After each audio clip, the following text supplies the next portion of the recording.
যে ভগবানকে যে জল শঙ্খ দেখানো হয় ওইটা কিসের জন্য, ওটার মাহাত্ম্য কি?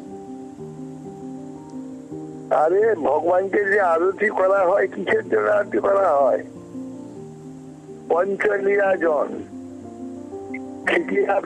মরুভূমি, পঞ্চভূত, এই বিশ্ব ভগবানের সেবা। ভগবানের সেবাই পঞ্চভূত নিরন্তর ভগবানের সেবা করছেন।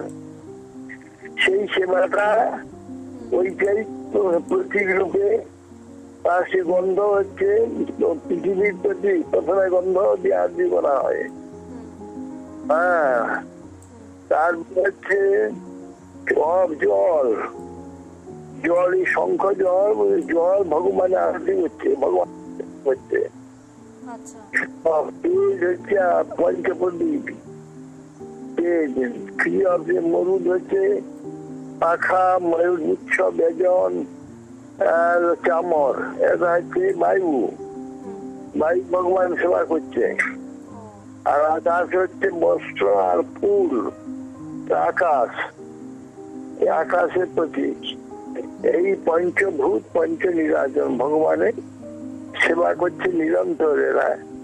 সেইটাই প্রকাশ করা হয় ভগবানকে। আরাত্রি অধিক রূপে তাকে প্রকাশিত করা হচ্ছে। অধিক ভগবানকে প্রীতি হবার জন্য এটা করা হয়। এইরকম নয় যে ভগবান প্রসাদ পেয়ে উঠেছেন তাকে জল শঙ্খ দিয়ে মুখ পোছানো হচ্ছে বা না না না, এইসব বিচার ওখানে প্রসাদ পাওয়ার কিছু ব্যাপার নাই। প্রত্যেকে ভগবানের সেবা করছে।